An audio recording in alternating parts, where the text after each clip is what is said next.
Pues en este breve resumen, porque es una breve presentación, vamos a tocar estos temas que ven ustedes en la pantalla. Vamos a tener una información de contexto de la riqueza natural de Colombia, de las centrales hidroeléctricas, ese concepto de gestión y riesgos, cómo es la maduración de proyectos, sus fases de desarrollo y qué es un proyecto finalmente exitoso. Mucho de la matriz de riesgos, sus definiciones, áreas de riesgo, los riesgos técnicos, ambientales y sociales. Mucho vamos a hacer énfasis en la parte ambiental y social especialmente. Falla y responsabilidades, los estudios de causa raíz, que están, pues, digamos, muy mencionados en lo que pasó con Hidroituango. Vamos a hablar un poco de ello y algunas reflexiones. Y por supuesto, en esta breve, pues, presentación no es posible ahondar o profundizar en cada uno de los temas que estamos citando, pero trataremos de ponerlos por lo menos en contexto, que esa es lo principal, por lo menos con definiciones y digamos, generalidades. De manera que ustedes en la academia y en su vida profesional refuercen la importancia de lo que es la gestión de riesgos en cualquier proyecto de infraestructura, en especial de los hidroeléctricos, cuyo desarrollo está plegado de, ustedes saben, de retos y riesgos, y donde las decisiones de los responsables involucrados son de altísima responsabilidad, con sus efectos, especialmente en efectos programáticos y de costos, ¿sí? Eso lo vamos a tocar más, un poco más, en lo que son los proyectos exitosos.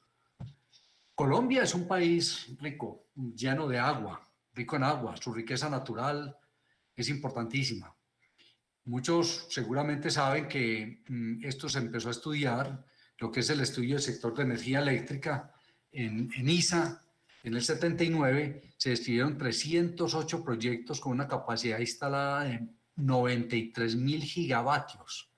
Y decía el IDEAN, para ese entonces, que se disponía de un caudal o de un recurso hídrico de más de 66.000 metros cúbicos por segundo.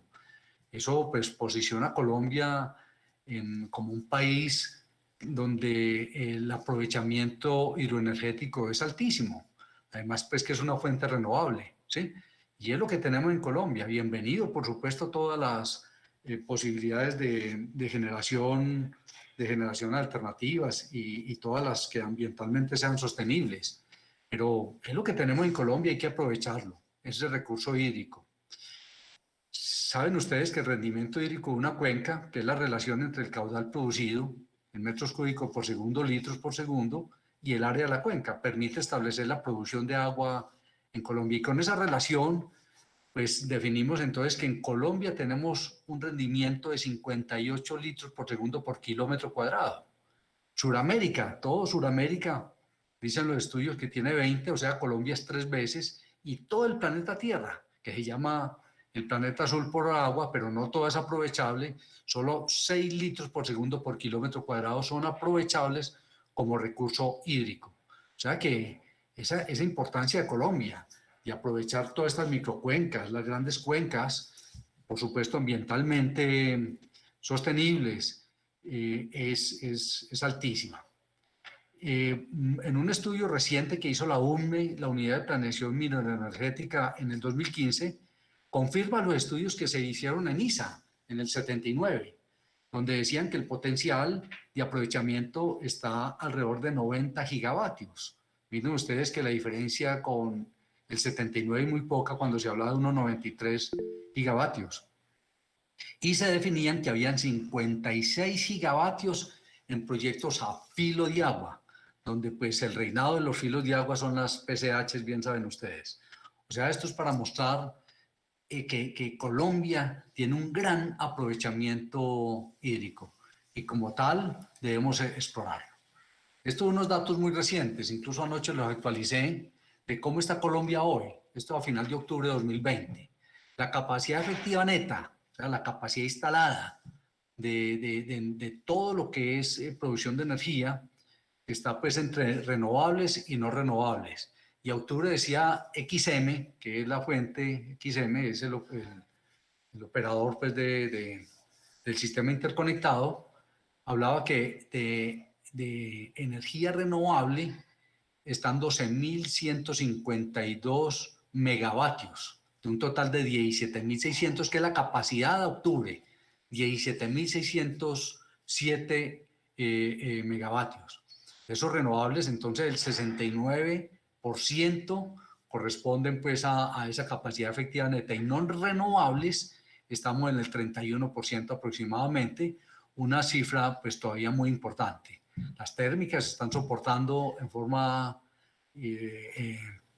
determinante pues nuestra matriz también, pero el recurso renovable que está fundamentalmente, en este podemos ver los renovables, aquí este julio se me pasó, pero está octubre, tenemos biogás, eólicas. La eólica ya está mostrándose de una forma, pues aparece con un porcentaje mínimo, pero ya está.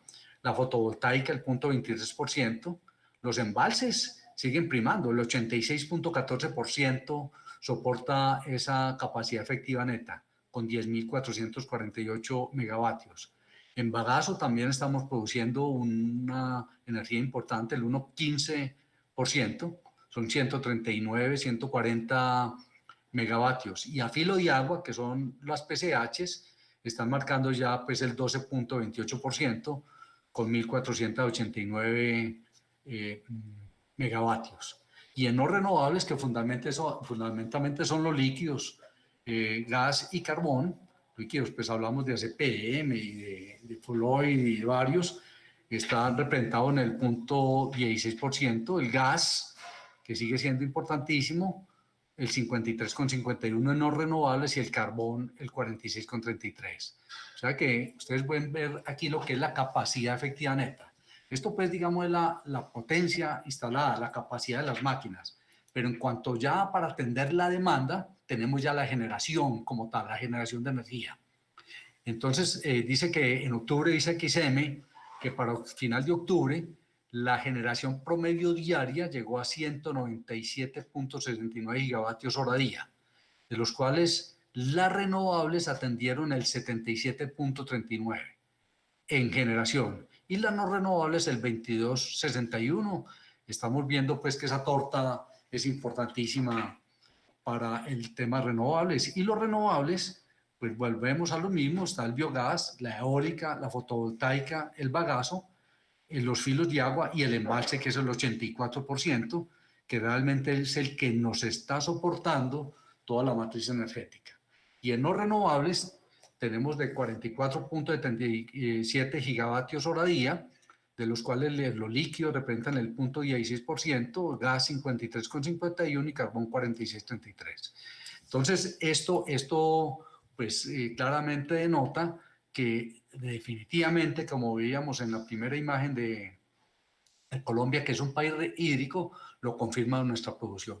Por supuesto, bienvenida a todas las energías alternativas, no faltaba más, pero en cuanto a soportar, en cuanto a su eficiencia, pero más allá es en la energía firme que nos da, no es tan confiable.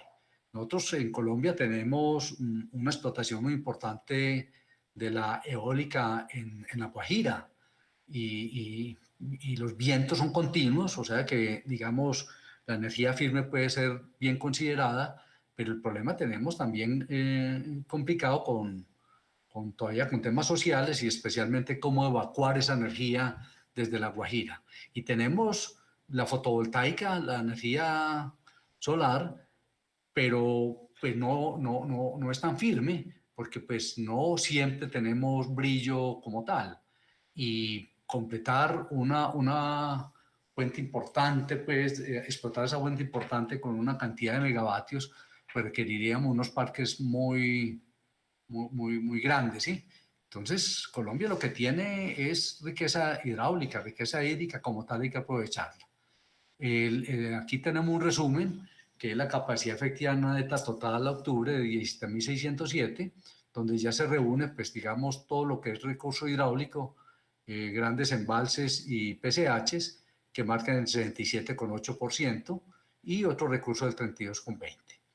Y la generación total, en generación, que es la que soporta pues la demanda, llegó a 6.128 gigavatios hora mes, de los cuales el recurso hidráulico aportó el 76% y otros recursos el 23,94%. Entonces estamos ante todo pues en un país hídrico, que esto por repasar un poco pues digamos cómo es ese aprovechamiento de la energía hidráulica, cómo es esa, cómo hace esa iteración pues nuestras lluvias, cómo llegan a las montañas, cómo se aprovechan para finalmente llegar a la energía eléctrica. Aquí tenemos unos grandes problemas porque si bien tenemos mucha cantidad de agua, es cómo almacenarla, cómo almacenarla. Pues por supuesto es en los embalses, pero los embalses grandes están muy cuestionados, bien saben ustedes, por temas ambientales y sociales. Esto, el mundo y el universo de las PCHs, pues va a ser muy importante, sobre todo porque, y las filo de agua, porque no requieren pues embalse, pero sí una cantidad muy importante de ellas debe ser explotada en microcuencas para poder sumar potencia, sí. Pero tenemos otro problema muy grave, que es la deforestación, porque digamos los embalses naturales en Colombia y en el mundo pues son las mismas montañas, donde la gota de agua que cae en el filo arriba, pues se vuelve escorrentía, pero si no tenemos un buen colchón, si no tenemos un buen soporte de capa vegetal, pues esa gota de agua rápidamente va a caer arrastrando y causando erosiones pues a las partes bajas. Mientras no deforestemos, mientras tengamos los bosques conservados, pues va a ser un aprovechamiento mucho más importante. Y eso es un tema bien complejo, la minería ilegal, la legal pues digamos muy controlada, pero la minería ilegal y la deforestación, desafortunadamente pues cambiándola por cultivos no lícitos, pues está haciendo un mal muy grande para poder hacer un aprovechamiento más efectivo.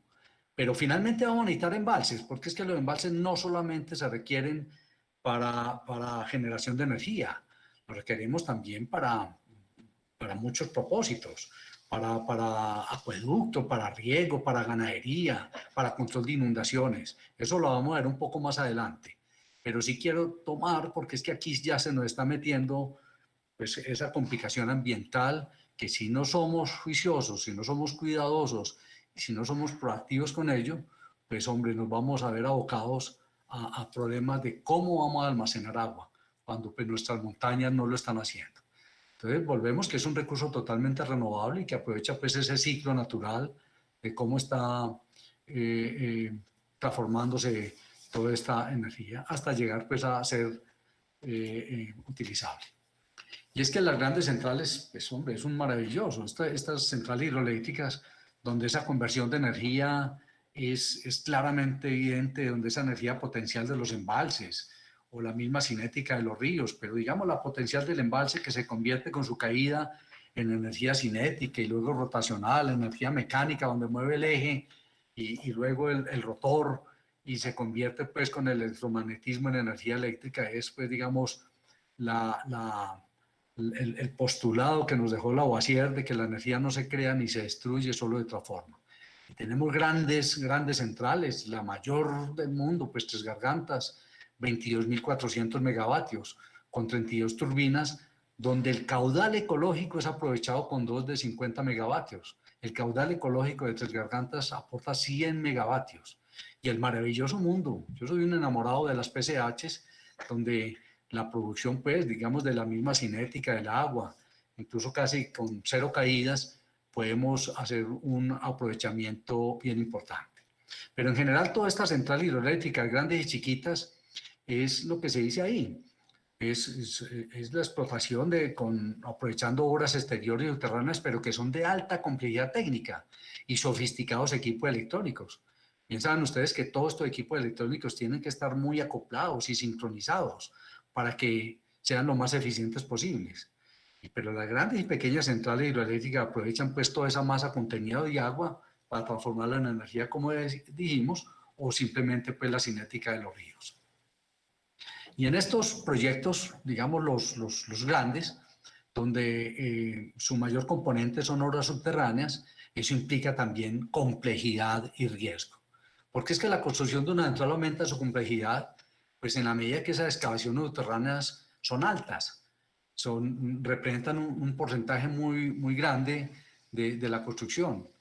Que bien sabemos que toda construcción subterránea implica una alta incertidumbre geológica y constructiva. Cuando empezamos a hacer los estudios preliminares de investigación geotécnica y geológica para un gran proyecto hidroeléctrico, pues se hacen perforaciones y se tratan de hacer sondeos y a las profundidades y todos los ensayos de geofísica que existen, buscando cómo es esa estructura interna por donde va a cruzar. Pero por más que se perfore, por más que se busque, el porcentaje va a ser mínimo. No obstante, es importantísimo que en los estudios se inviertan grandes cantidades de dinero en investigación geotécnica, porque pues va a disminuir la incertidumbre y con ello pues digamos los costos de imprevistos, y el proyecto va a estar pues mucho más estudiado. Pero de todas maneras siempre que nos metemos a construir un túnel es meternos a un mundo muy desconocido. Hay un símil muy interesante que hacen, que es cuando el cirujano empieza a hacer una cirugía, digamos, muy compleja, que simplemente por más imágenes que tenga, solo se va a encontrar la verdad en la medida que vaya ingresando pues al cuerpo humano a ver dónde está el daño para reparar. Igual aquí nos vamos metiendo a un túnel y es encontrarnos con mucha incertidumbre. Entonces esto de las obras subterráneas es lo que marcan proyectos de alta complejidad técnica. Vemos aquí en esta imagen lo que es Hidroituango, 39 kilómetros de túneles metidos en esa montaña, ese macizo, muy aporreado ahora por la tragedia. Seguramente podemos organizar una presentación de cómo está o cómo fue la emergencia y cómo se está resolviendo el tema. Hay muchas incógnitas todavía en algunas zonas que no se ha podido llegar.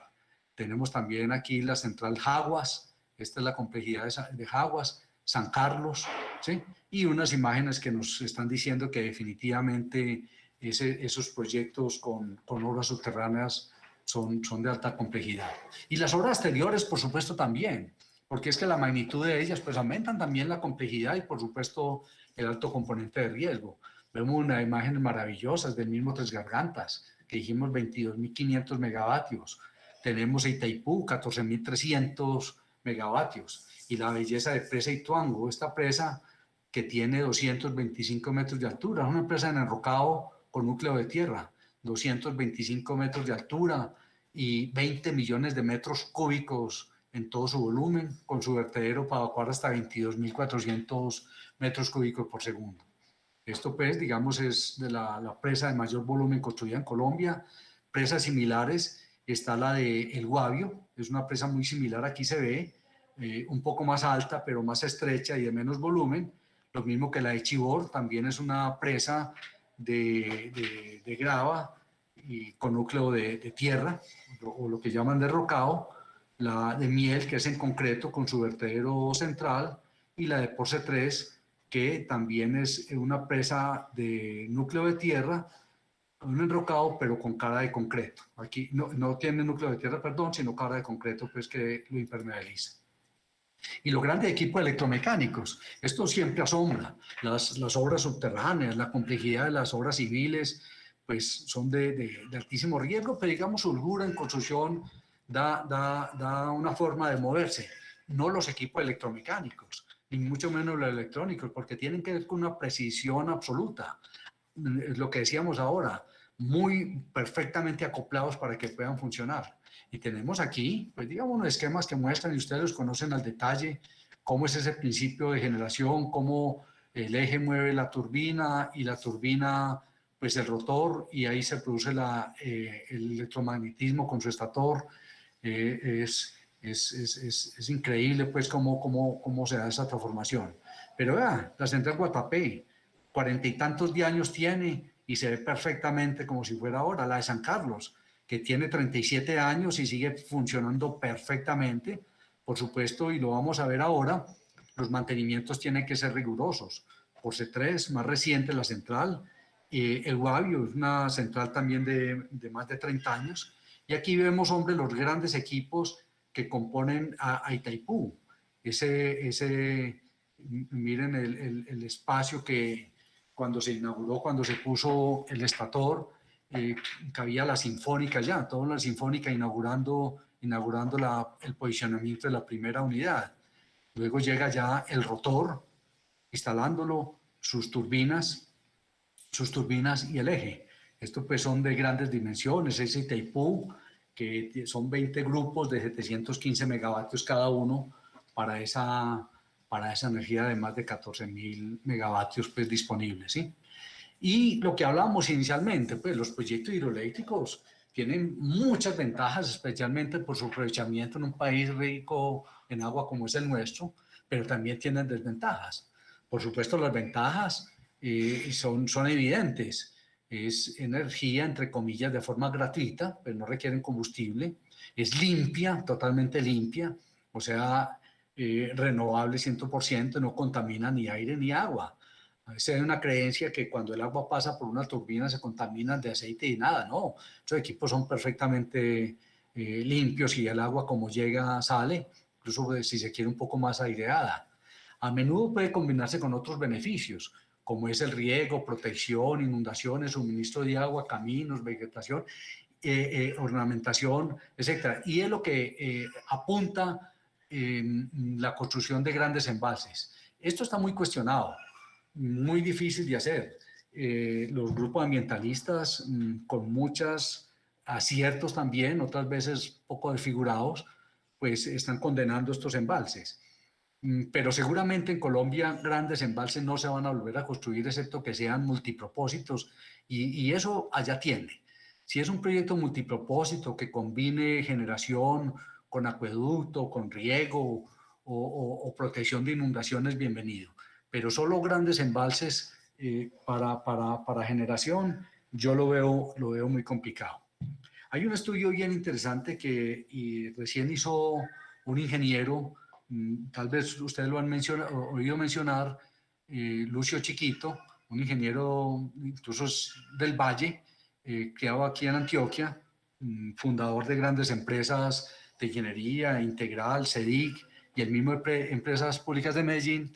La maravilla de este señor es que a sus 104 años hizo un doctorado en un trabajo de investigación de optimización de embalses. Es una maravilla, 104 años, y como lo dice su apellido, que es su nombre, Lucio Chiquito, es totalmente lúcido. Yo tengo la oportunidad, he tenido el gusto pues de hablar mucho con él en estos temas, y él dice en su estudio, por resumir brevemente, lo que es un embalse hoy por hoy de los que conocemos, el mismo de Hidroituango si se quiere, y muchos otros, el 70% es el que se está aprovechando realmente. O sea que en esa misma proporción los embalses pueden disminuirse. Y hay una cosa también por investigar ahí interesante, que seguramente la academia tiene que explorar más, de cómo optimizar verdaderamente estos embalses. Seguimos hablando de sus ventajas, los costos de mantenimiento y explotación son relativamente bajos, las horas de ingeniería necesarias para aprovechar tienen duraciones considerables. Estas centrales se construyen para que duren 50 años o más, no porque lleguen a los 50 años como Guatapé, que está próximo a llegar, o Chivor, sino que con la ingeniería se pueden seguir aprovechando, pero en general, imagínense, esto son de larguísima duración. Un buen aliado del sector energético, por supuesto, almacena energía. Es la tecnología de generación más eficiente que existe. Aquí no hay pérdidas de calor y chimeneas. O sea que es altamente eficiente. Y la turbina hidráulica es una máquina sencilla, eficiente y segura. Es un motor, es increíble. La turbina como tal. Por supuesto, la complejidad de las otras obras que complementan para poder generar, pues, son altamente sofisticadas, pero cada vez más óptimas. Por supuesto, desventajas. Los costos de capital por kilovatio instalado son altos. Los emplazamientos, por sus características naturales, en algunos sitios que están lejos de los centros de consumo, pues esas longitudes, esos grandes kilómetros para transportar la energía con las torres, pasando muchas regiones, pues implica o tiene su complejo, ¿no? La construcción lleva largo tiempo en comparación con las térmicas. Una térmica se construye relativamente rápido, estas son de largo alcance. La construcción del embalse, la constitución del embalse que supone una inundación de importantes extensiones de terreno, a veces con gran valor ecológico, o el mismo abandono o el desplazamiento involuntario de muchos pobladores, porque eso, pues, digamos, sí es de mucho cuidado en los estudios. Cuando está haciendo los estudios, tiene que tener uno con la seguridad absoluta qué zonas va a inundar, qué población va a desplazar. Y si es de una importancia grande, pues, hombre, el proyecto no lo licencian o no se puede construir.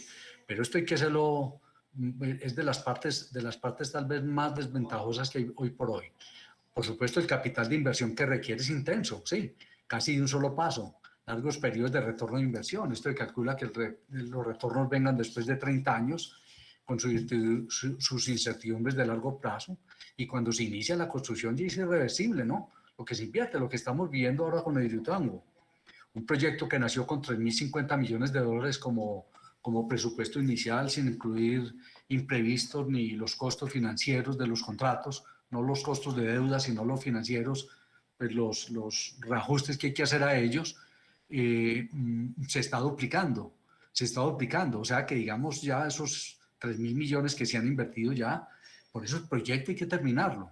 Así cuesta el doble, pero hay que terminarlo. Además que no se puede abandonar ese proyecto, dejar esa presa que vimos ahora de 20 millones de metros cúbicos ahí a mitad de camino, o todas las excavaciones subterráneas ya, como les dije, 39 kilómetros de túnel allá con millones de metros cúbicos excavados, pues dejarlos ahí abandonados, eso no puede ser.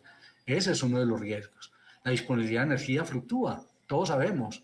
El niño marca el fenómeno del niño, es un indicador, es un indicador muy fuerte en el comportamiento, en la utilización. Si hay hidrología cambiante, se debe precisamente a esos fenómenos del niño y de la niña. Y sus grandes obras, como vimos ahora, especialmente las subterráneas, por su gran grado de certidumbre geológica y constructiva, pues lo ponen en unos escenarios de riesgo muy permanentes. Aquí ya nos vamos metiendo entonces a lo que sería realmente el riesgo. Y hay muchas definiciones. El riesgo, pues finalmente es una consecuencia por probabilidad, ¿sí? ¿Qué dice el PMI? El PMI define un riesgo como un hecho, condición incierto que, si ocurriese, tendría un efecto positivo o negativo sobre al menos un objetivo, que puede ser el costo, la calidad, su funcionalidad, plazo, alcance, imagen, reputación, etcétera. Porque es que el riesgo como tal es un concepto inherente a la incertidumbre, es inherente a la incertidumbre, y acercarse, pues digamos, de alguna manera, esa incertidumbre acerca de lo que ocurriría en el futuro. Y el futuro, pues por más que lo quiera predecir, no es posible, pues. El futuro no existe, digamos. Tengo que hacerle apuestas a ver cómo llego con el mejor conocimiento posible allí. Por supuesto, cuanto mayor sea una incertidumbre, más ambiguo e impredecible será dicho riesgo. Y si yo no lo conozco ni tengo idea de qué va a pasar, pues hombre, es mucho más complejo. Digamos, la RAE, el diccionario español define como la contingencia, probabilidad o proximidad de un peligro o daño. Eso es un riesgo, la proximidad de un peligro o daño. Y decíamos, pues, que el riesgo es un concepto ambiguo y abstracto, muy difícil de definir, y más difícil cómo medirlo y cuantificarlo, pero tengo que aproximarme a ello. Y está una herramienta importantísima que vamos a ver un poco más adelante, que es precisamente la matriz de riesgo. Apostarle a algo, por lo menos, sí. Y es que por la complejidad de las obras y la dinámica propia de la construcción, la posibilidad de que un evento no previsto se presente anticipadamente siempre estará latente. Siempre existe esa posibilidad, porque los riesgos siempre van a existir. No existe una obra, no existe nada en la vida que no tenga implícito un riesgo. Pero lo importante es estar preparado y no improvisar, porque es que es cuando, como decimos en el argot popular, no nos pueden coger con los calzones en la mano. Yo me meto a excavar y ¿qué pasa si hay un caído? ¿Qué pasa si me encuentro con una falla geológica? ¿Qué pasa si me encuentro con alguna cosa que no desconozca? Si no sé, uy, estoy perdido y eso pone en peligro totalmente el riesgo. Y es que el origen, digamos, el origen de los riesgos precisamente está en ese efecto, el efecto de la incertidumbre sobre los objetivos del proyecto, sobre esos objetivos del proyecto, que es lo que se percibe como riesgo propiamente. Por supuesto, debemos tener en cuenta que el concepto de riesgo existe, pues, es un factor pues, muy subjetivo, pero existe, sí. Y por lo menos los riesgos conocidos, aquí ya nos estamos viendo, hay riesgos conocidos, probabilidades y evaluación en sus cálculos. Y es que los riesgos conocidos pues, han sido por lo menos identificados y analizados y habilita por lo menos una planificación, una posibilidad de dar una respuesta a ellos. Mientras los riesgos desconocidos, que son altísimos, pues no pueden gestionarse de manera proactiva. ¿Qué hago yo? ¿Cómo gestiono ante algo que no tengo idea de qué es eso? Sí, por lo que debemos generar un plan de contingencia para que en esos, pues para que mediante lo que le hablaba de la matriz, por lo menos una matriz ya me dé una idea con sus algoritmos sofisticados, poder llegar como a buscar una respuesta. Pero no puedo llegar sin eso. O sea, hay unos conocidos, pero la cantidad de riesgos desconocidos son altísimos.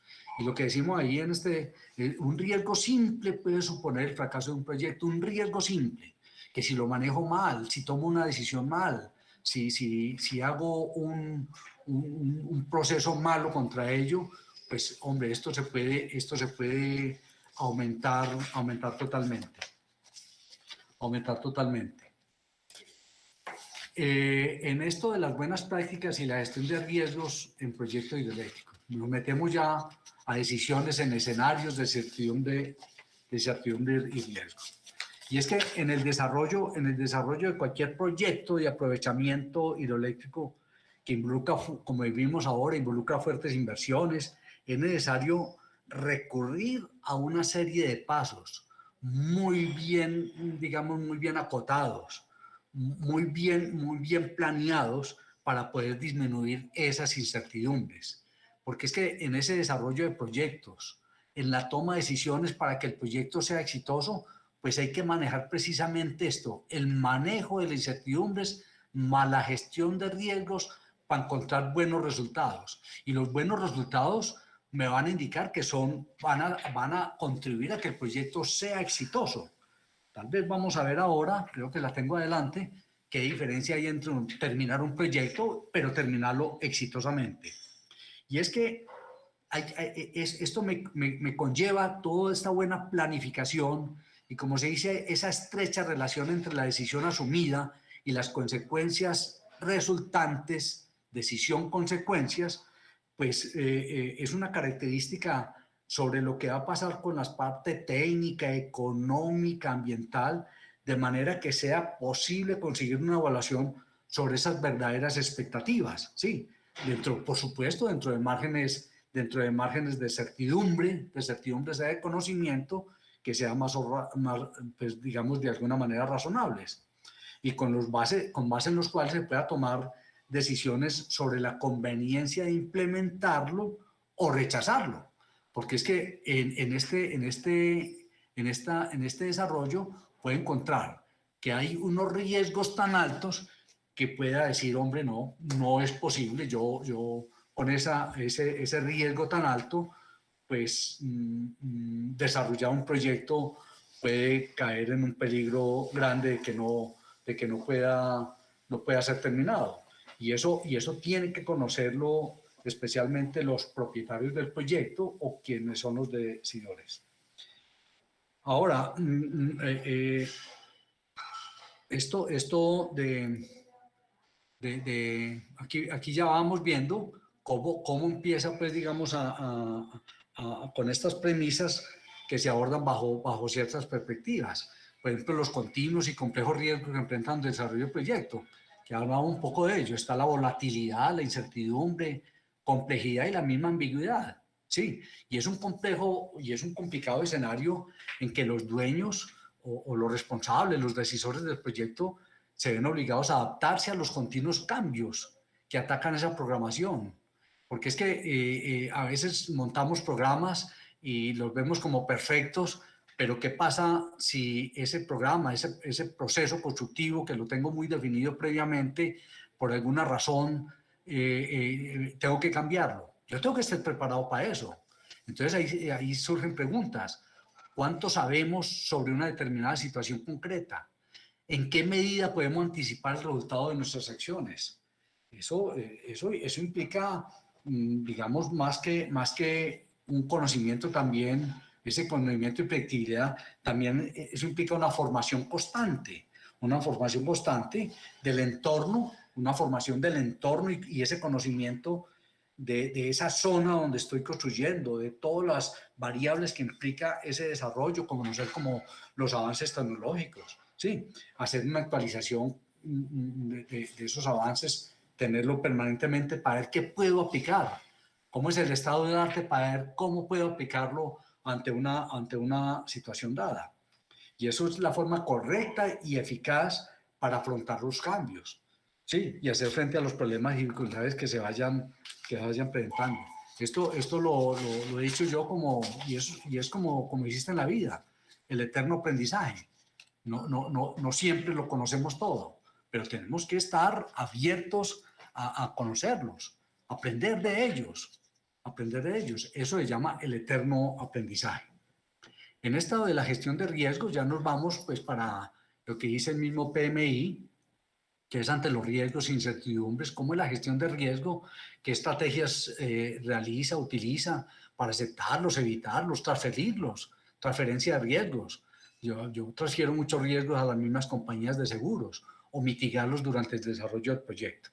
Porque es que planificar la gestión de los riesgos es un proceso, en el fondo, de definir cómo va a realizar actividades de gestión de riesgo de un proyecto, cómo los planifico, cómo los identifico y para identificarlos, esos riesgos individuales, así como las posibles fuentes de riesgo,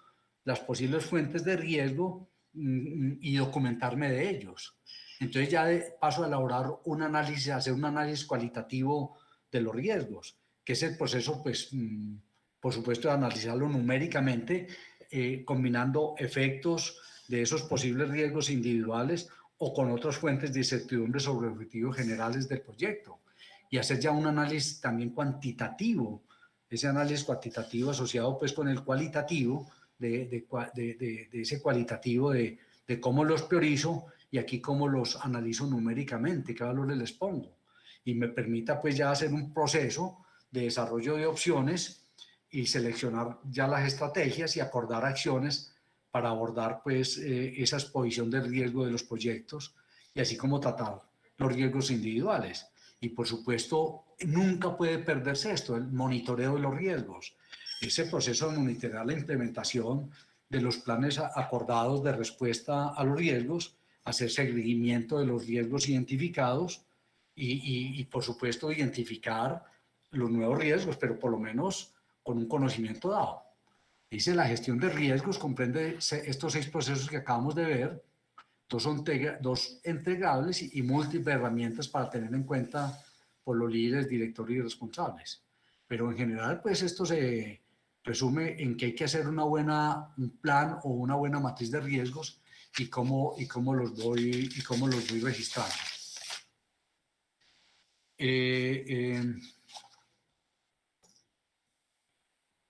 Me salté aquí una.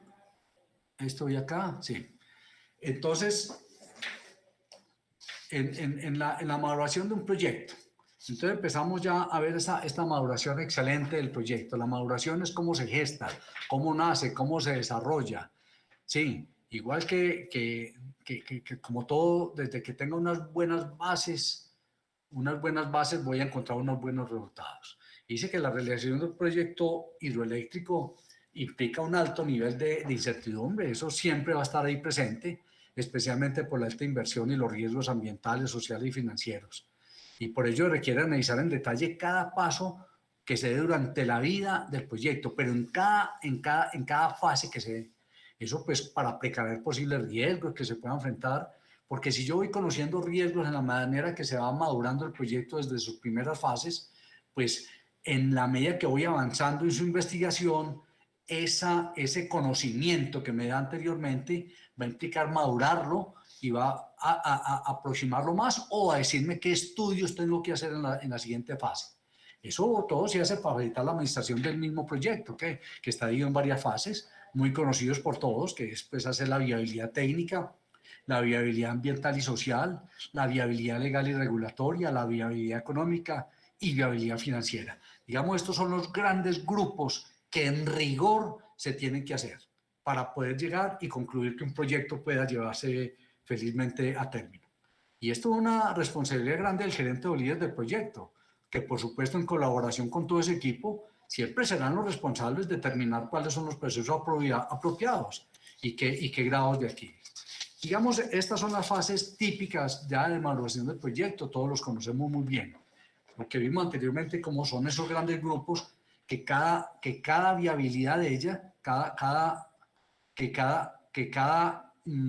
cada una de estas viabilidades, la viabilidad técnica, ambiental, social, legal, regulatoria, económica y financiera, se tienen que hacer en cada una de estos componentes.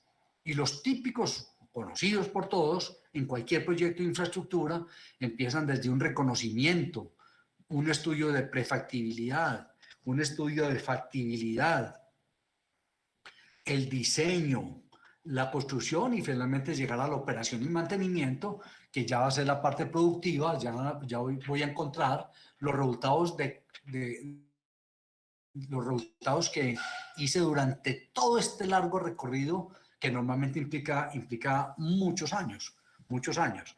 Por eso esta es como la clave o el factor de éxito para que el proyecto crezca y se desarrolle, porque hemos confundido que la construcción, dicho que un proyecto es la construcción como tal. No, detrás hay cantidad. Aquí dice, el desarrollo del proyecto no tiene que ver solo con la ejecución física. Si yo no hago toda esta fase de maduración, con todas las viabilidades realmente aplicadas, estudiando en cada uno la viabilidad económica, social, ambiental, en cada etapa, hombre, puede llegar a que el proyecto sea un proyecto que fracase y se pierda todas esas inversiones. Por eso un adecuado planeamiento de todas estas fases que estamos viendo acá, o de todas estas etapas de maduración, pues debe permitir y garantizar el verdadero aprovechamiento del recurso hídrico de manera más beneficiosa. Hombre, yo no puedo implicar años, comprometer muchos recursos, muchos dineros, una empresa como tal, por hacerlo rápidamente y voy a llegar a un fracaso porque me faltó hacer un estudio, por ejemplo, ambiental como tal, un estudio social. Empezar a desarrollar un proyecto donde no puede construirse porque es una zona vedada o porque es una zona emplazada por comunidades, hombre, esa platica no se puede pasar. Por eso estos pasos corresponden pues a las buenas y sanas prácticas de ingeniería, a las buenas prácticas de desarrollo de un proyecto, donde me permite evaluar esas viabilidades que mostramos ahora de forma progresiva, mediante pasos, etapas. Esto me reduce las incertidumbres que normalmente pues gravitan sobre muchas variables que determinan sobre decisiones que se van a adaptar. Y esto lo más grave es que involucra altos costos. O sea, los inversionistas pues no pueden escatimar costos en una de estas fases porque puede fracasar. Pero si yo hago unas inversiones buenas en esos estudios de viabilidad, en cada una de estas etapas, hombre, me puede conllevar a un verdadero éxito y obtener las rentabilidades que es lo que espera un inversionista como tal, ¿sí? Entonces, en esto, pues simplemente, resumiendo aquí, está en unas fases de preinversión, de inversión y operación. Los estudios de preinversión, para redundar un poco, pues son los estudios hasta la factibilidad. La inversión ya es cuando yo me meto con los diseños definitivos, cuando yo ya tengo licencia ambiental, por ejemplo, cuando yo ya sé qué es realmente el proyecto, sus beneficios, no solamente obras civiles, sino de todos los equipos electromecánicos, donde yo tengo ya el estudio de impacto ambiental con todas sus implicaciones sociales y ambientales como tal. Y ya tengo cómo voy a ejecutar y operar el proyecto y hago pues todos los procesos de contratación y demás para finalmente ponerlo a operar y llegar a la etapa productiva pues y el retorno de la plática de los inversores. Estos estudios previos son determinantes a la hora de valorar, se sigue hablando lo mismo, valorar y tomar decisiones sobre la ejecución o no del proyecto, porque en cualquier fase me pueden decir, hombre, el proyecto no es viable, suspenda. Ese es un capital de riesgo que saben los inversionistas que deben de hacer, pero insistir en algo donde está probado que no va a tener éxito, sí es necio, es necio. Entonces esto determina el proyecto es adecuado, factible y rentable. Siempre es rentable porque, pues, hombre, fuera de inversiones económicas que hace el Estado, que a veces no propiamente mira la rentabilidad, pero un privado sí. Un privado, pues, tiene que buscar que su plata esté produciendo. Y detectar cuáles son los riesgos más relevantes en cuestión, teniendo en cuenta, pues, las características. Aquí, en un resumencito dice, se ha mantenido el término de inversión para identificar la etapa de construcción del proyecto. No obstante que la inversión se inicia desde el momento que empiezan los estudios de prefactibilidad, de factibilidad, y de que paradójicamente la etapa de inversión más productiva es precisamente en los estudios y diseños.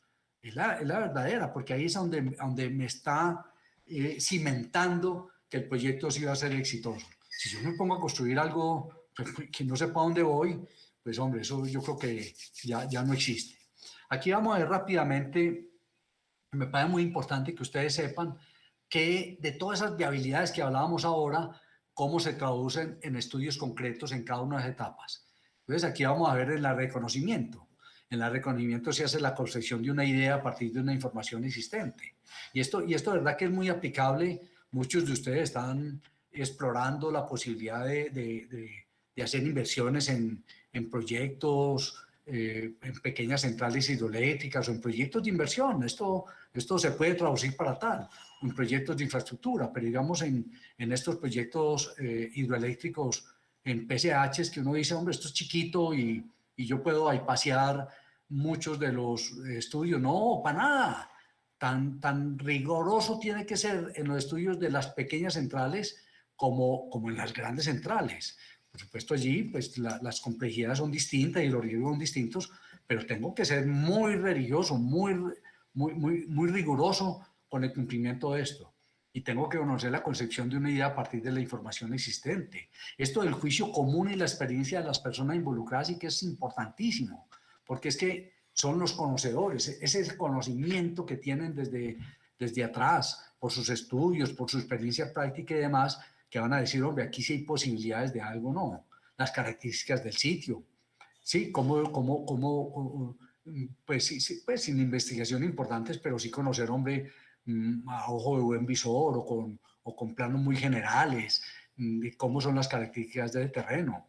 Y por supuesto siempre debe estar haciendo unas cuentas, aunque sea de servilleta, de cuáles son los costos e ingresos globales. Sí, es que a veces sucede, por ejemplo, yo creo que ustedes han tenido la experiencia de que alguien dice, hombre, ve, en tal finca o en tal predio hay una buena quebradita y hay una caída importante, ¿por qué no vamos y la miramos? Y allí podemos hacer un desarrollo de una pues, pequeñita central hidroeléctrica, aunque sea para generar para un grupo de casas, ¿sí? Y uno va y de pronto estamos en invierno y vemos que la quebradita está alta, pero la pregunta al dueño, ¿y esto en verano cómo es? Ah, no, en verano se seca. ¿Y cuánto tiempo está seca la quebradita? No, pues casi la mitad del año. Uno dice, pues oye, esto no se justifica. Por eso desde allí tiene que empezar a estudiarse en toda la serie hidrológicas. Esa es la serie hidrológica y entre de más tiempo tenga, de más años de esas series tenga, por lo menos le va dando a uno una seguridad de que agua hay para calcular por lo menos qué energía voy a obtener y durante cuánto tiempo. Y en la etapa de prefactibilidad ya se empiezan a explorar diversas alternativas de solución. Pues ya esto pasa, es porque si en el reconocimiento hay el chulo, va a decir, hombre, sigamos para la otra etapa. O aquí no se puede hacer nada, paren, pues ahí se perdió la ida ya al campo y las cervecitas que se tomaron ahí, pues y las noches que pasaron. Pero bueno, pero sí dicen, hombre, aquí hay posibilidades por las características, por la experiencia, por lo que conocemos, por lo que dice la microcuenca, etcétera. Entonces empezamos a explorar diversas alternativas de solución y se empiezan estudios de investigación de campo, incipientes todavía, pero se empiezan. Y el análisis socioeconómico, técnico y de presupuesto, pues hombre, el socioeconómico y el social siempre tienen que estar. ¿Yo a qué área me voy a meter? ¿A qué zona me voy a meter? ¿Qué población? ¿Quiénes viven allí? ¿O es un terreno baldío? Pues no sé, hay muchas cosas que empiezan a mirar. Y por supuesto, investigación de mercados, cómo es la rentabilidad. Y si, hombre, si esto chulea, yo llego a la unidad de planeación microenergética y por lo menos registro el proyecto en una fase inicial, uno como para casar el proyecto ahí, para decir, esto ya lo estoy estudiando. Y en factibilidad, cuando todo esto de prefactibilidad, repito, todas esas viabilidades que vimos ahora en cada una de estas etapas, pues van teniendo éxito. Ya nos vamos para la factibilidad donde se definen las alternativas, se formula proyecto, se amplía los estudios de investigación, se hace una evaluación económica y financiera, requerimientos de inversión. Ya estoy viendo cuál es mi equity, cuál es mi capital o qué dinero tengo que buscar prestado o qué forma voy a desarrollar el proyecto, qué inversionistas voy a conseguir, ¿sí? O bajo qué modalidad, o estoy pensando en un PPA, en un contrato de compraventa de energía a largo plazo, o sea, muchas cosas y por supuesto los estudios de impacto ambiental son los fundamentales y cuáles son los costos ambientales y entonces yo los llevo a registro a fase 2, porque es que aquí es donde yo voy a tener los estudios fundamentales para que me den licencia ambiental, porque si no hay licencia, si no me dan licencia, perdí la platica, perdí la platica. Aquí en el diseño ya está la concepción. Recuerde que el diseño puede tener varias etapas también acá, los diseños conceptuales y los diseños de detalle, o a veces diseños para licitación, pero puede llevarse en cualquiera de estas fases de diseño, lo estamos hablando genérico acá, ya como el diseño definitivo, pues donde hacen con aproximación o con muy específicos ya, pues todos los documentos, las especificaciones como tal, con mucho grado de exactitud esos planos, documentos de contratación, se actualiza el estudio de impacto ambiental y el plan de manejo ambiental. Ya el plan económico se hace en rigor con un análisis de costos e ingresos. ¿Cómo es el flujo de caja para atender el proyecto? Ese presupuesto lo tengo que conocer en detalle, mis costos imprevistos, tenerlos muy presentes. ¿Cuál es el plan financiero? ¿Qué fuentes voy a recurrir? ¿Cómo voy a hacer el cierre financiero? Y la matriz de riesgo tiene que estar aquí ya muy elaborada, tiene que estar muy maciada para ver en qué me voy a enfrentar y ya registro el proyecto en fase 3 en la UME. Y ya inicio la construcción, que es ya la ingeniería de detalle. Aquí incluso en la construcción se puede refinar los diseños, depende de la fase que llegue en el diseño. Aquí se pueden, incluso en la construcción se contrata diseños de detalle, ¿no? Especialmente lo del equipo. Bien saben ustedes que en obras civiles pues da digamos, da una holgura mayor, pero en equipos, por más que estén diseñados en la parte, en las fases de diseño, que donde las especificaciones técnicas, sí, las especificaciones técnicas requeridas de los equipos, pues ya están definidas, pero es el fabricante del equipo el que me hace el diseño como tal, dependiendo de su conocimiento, de sus herramientas, de sus técnicas, etcétera. Entonces ellos son los que ya me hacen el diseño definitivo, pero por lo menos cumpliendo unas especificaciones técnicas definidas para el proyecto. Los informes de obra terminada, pruebas y puesta en marcha y la liquidación de los concretos y ya empieza pues el abastecimiento de energía en la etapa de generación y mantenimiento y todos los beneficios. En esto digamos, en todas estas fases de maduración del proyecto, que decimos están ante todo pues las buenas prácticas y la gestión, esto evoluciona, como ven aquí en estas partes de curvas de costos, incertidumbre, ¿no? Aquí desde que arranca el reconocimiento de la idea, pues yo voy incrementando y va subiendo en el tiempo hasta llegar pues digamos a las fases de factibilidad. Y la idea es que esta incertidumbre, en este ciclo, en esta incertidumbre, que arranco con una incertidumbre altísima, total, el 100% de la incertidumbre, cuando el reconocimiento, la idea es que en cada una de esas fases de prefactibilidad, de factibilidad, donde repito, vuelvo y analizo todas las viabilidades, esa incertidumbre me tiene que estar disminuyendo hasta llegar al diseño. Y ojo que es que en la disminución de esta incertidumbre, pues hombre, optimizo precisamente todos estos costos. Si no, esto se dispararía también como tal. ¿Sí? En la medida que se cumpla cada uno de esos pasos que vimos allí, pues el nivel de incertidumbre se disminuye, ¿sí? Y pues por repetir lo que dice aquí, las buenas prácticas contractuales de Camacol de 2010, dice que dependiendo de los niveles de profundización de los estudios, por consiguiente el grado de precisión de las cuantificaciones, el margen de error o riesgo potencial de los diferentes aspectos se reduce. Y eso es obvio. Por eso es que no podemos dejar cargado solo el riesgo para la construcción, hay que analizarlo desde la idea, desde la concepción inicial. En la medida que el conocimiento del proyecto y sus características obtenidas a través del proceso de modulación sean confiables, la incertidumbre será menor. ¿Por qué qué? Porque conocemos mejor el fenómeno, tenemos más información del fenómeno. Por ejemplo, de la hidrología, conocer el río, conocer cuáles son los fenómenos que se presentan en el río, cuáles son sus máximas crecientes, o cuáles son sus mínimos caudales, o durante qué etapas se han presentado fenómenos del Niño, ¿sí? O cómo es su geología del vaso, todo eso lo tengo que conocer exactamente los fenómenos. Y para llegar a una decisión clara, consciente y realista de las posibilidades que me pueden afectar el proyecto. No solamente pues, al proyecto como tal, sino a los involucrados, a sus socios, a la comunidad, a los mismos usuarios. ¿Sí? Entonces aquí vamos viendo que esto nos conlleva a que la apuesta siempre que arranquemos con un proyecto es que sea exitoso. Porque es que yo puedo terminar un proyecto, pero lo puedo terminar por el triple de plata, o lo puedo terminar con un cronograma que se extendió en el tiempo, o con daños ambientales, o con perjuicios sociales, y se terminó el proyecto. Pero no es exitoso.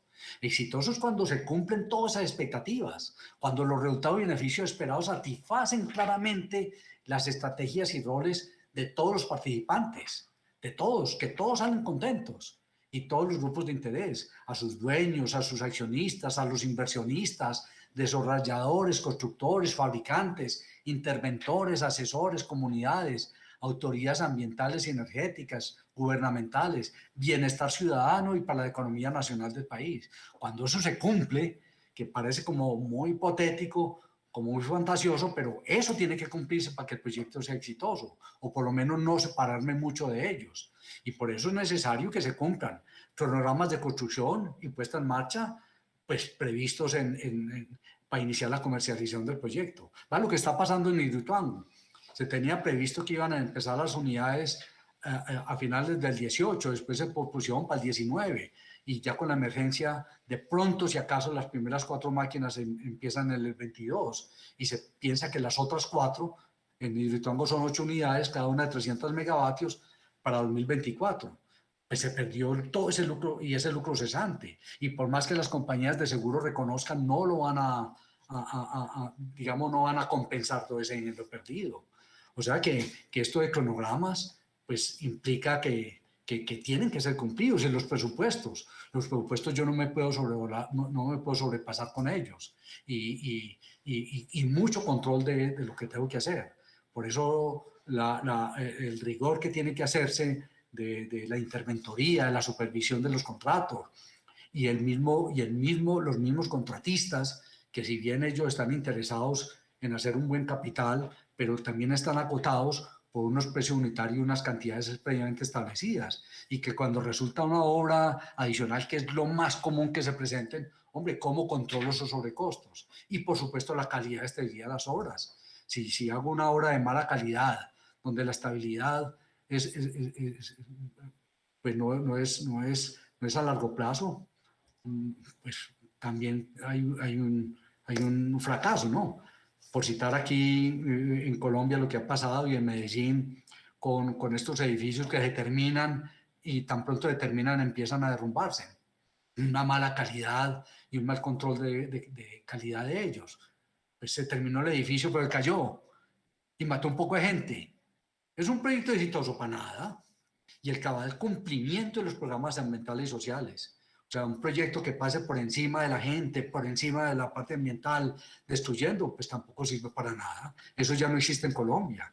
Eso no existe en Colombia. En otros países de pronto se da que el proyecto se hace por encima del que sea, y si no se quita, pues la planadora lo pisa. No, de eso no se trata, de eso no se trata. Aquí tenemos que ser muy, muy conscientes de ese tema, ¿sí? Por eso dice ahí en letra mayúscula, es de vital importancia para el éxito del proyecto identificar, analizar y mitigar todos los riesgos asociados a su desarrollo, a su desarrollo. Y esto pues como por poner ahí un poco de humor, ¿qué es lo que pasa? A veces empiezan lo que yo digo, son las etapas que no debe tener un proyecto, porque se empieza con mucho entusiasmo, llega la desilusión, después hay una confusión y pánico, cuando hay unos riesgos que no sé cómo manejarlos, cuando me parecen imprevistos que digo, ¿y eso qué es? Eso no existía en los estudios. Entonces empieza a buscar culpables. ¿Quiénes fueron los responsables de una u otra fase? Y claro, castigo a los inocentes. Y por supuesto, elogio y honores a los que no participaron, los que dijeron, yo les dije que no se metieran en eso. Sí, pero no es decir no se metieron en eso, con argumentos. Y cuando si se encuentra una falla en cualquiera o un riesgo en cualquiera de esas etapas, pues hombre, es cómo se puede superar para seguir con el proyecto adelante, ¿sí?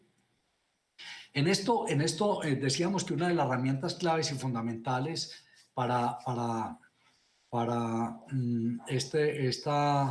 esta buena práctica de la gestión de riesgos es esto, la matriz de riesgos. La matriz de riesgos.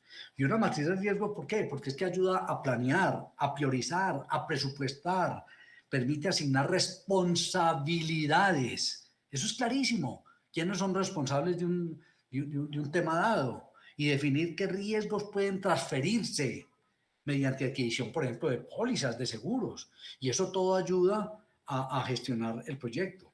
Y claro, se pueden combinar probabilidades de ocurrencia en cada riesgo, con su impacto sobre los objetivos del proyecto y en cada caso de que un riesgo de esto se presente. Y conocer si se presenta, es que siempre van a presentar, pero cuáles son las medidas de mitigación. Por eso la matriz de riesgo nos está diciendo, yo defino.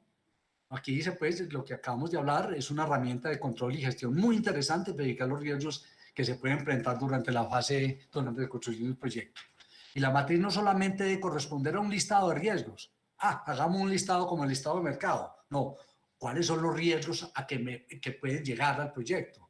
Sino, pues, un producto de la verdadera gestión y evaluación de estos, que eso solo se consigue, solo se encuentra haciendo en rigor, con buen sentido, de ingeniería, con alta responsabilidad, con las buenas prácticas que implican las buenas prácticas ambientales, las buenas prácticas sociales, las buenas prácticas constructivas, hacer esa gestión y evaluación de esto según la probabilidad de ocurrencia, cómo impactan la programación, en los costos socioambientales que pueden generar y cómo se pueden distribuir, ¿sí? Según los roles responsables. Por supuesto, cuando se inicia la construcción, a los contratistas les dice, señores, ustedes van a ser responsables de estos y estos riesgos, o usted interventor tiene estos riesgos, usted va a asumirlos, y por supuesto el dueño que finalmente está cubriendo a todos, tiene que asumir. Incluso hay unos riesgos país que también se tienen que presentar, los riesgos de terrorismo, los riesgos tributarios. Hay muchos riesgos que también tienen que estar concebidos desde un comienzo. Por eso los tengo que conocer.